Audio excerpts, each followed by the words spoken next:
One Easter Sunday, we went to church with our sort of bitterness with us, and the pastor read that verse in Matthew 25 where Jesus was talking to his disciples, and he said, I was a stranger and you welcomed me, I was hungry and you fed me, I was thirsty and you gave me something to drink. And that verse was like a call back to life for us, or like an invitation really, and we thought, okay, if this Jesus is real, like this is how we're going to meet him.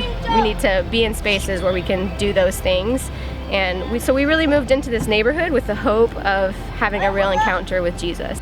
So we moved into this apartment that was super beat up, had holes in the walls, and they had been using it once a week for like some kind of after school thing in the neighborhood. And so we brought all of our stuff from Chicago and moved into this apartment in this immigrant neighborhood in hopes of like figuring out if Jesus was real, basically. One of the first things that happened was a dad came and knocked on our door with his little boy, and you could tell that he had rehearsed his English to speak to us. And he came and he had a book in his hand and he said, could you help my son to read this book? And we're like, well, yeah, we can do that. Like, we know English, that's something easy we can start doing. And so that grew into, through word of mouth, more children that started coming to our apartment. Our love and our heart for immigrants just grew as we met our neighbors and word spread, and soon we were like, oh, what are we gonna do? How are we gonna, provide for all these kids and survive ourselves and make income? And the needs were great. As we started to meet those kids, we started to realize, wow, they're going home and they don't have a meal when they get home. We had this moment of excitement where we realized like God was giving us that opportunity to feed somebody that was hungry, to welcome the immigrant. And as we began to do that and just pray and reach out, like how can we provide for these needs, God was really faithful to show up and give us an incredible encounter with Jesus. Kids began to grow up. We began to find that those kids just were so eager to help and to participate and to have a role.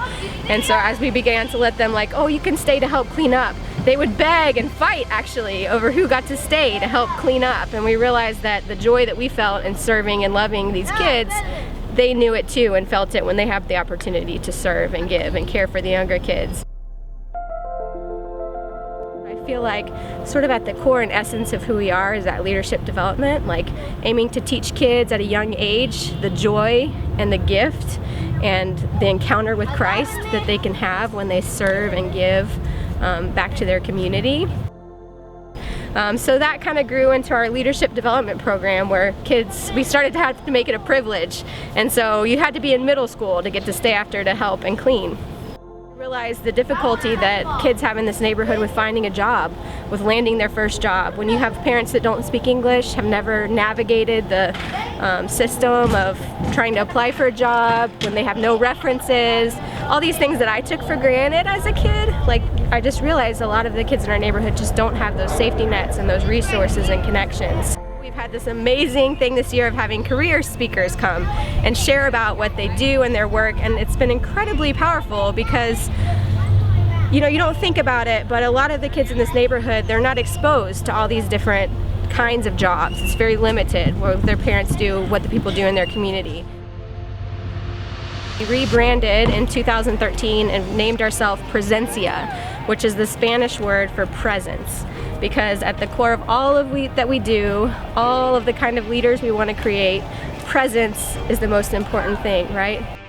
So most of our support at Presencia comes from individuals. About 80% of our resources that we use to buy those snacks and feed our staff is through individuals who just know about us, have somehow been connected with Presencia. So we have 50 kids in our program, registered in our program, and 15 of them come at a time. So we actually have 2 buses of children, completely full of children that just live in this apartment complex. They go to Dresden Elementary, so basically that bus picks them up here and they have one stop, and that's the elementary school. And we serve about 50 of those kids right now in Presencia, which there's way more than that. So we have room in our apartment for 15 at a time to be mentored really well and cared for really well. So they come and sign up. The first 15 to sign up get to come in, and the rest go on the list for the next day.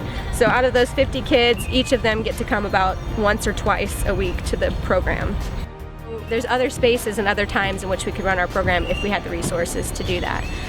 So the need is huge, the potential is huge, especially that we have these amazing leaders from our neighborhood who have amazing ideas of how we can serve our kids. We're at a crucial place to see those things bloom and grow, with people behind the scenes praying and giving and coming and sharing what they have to offer.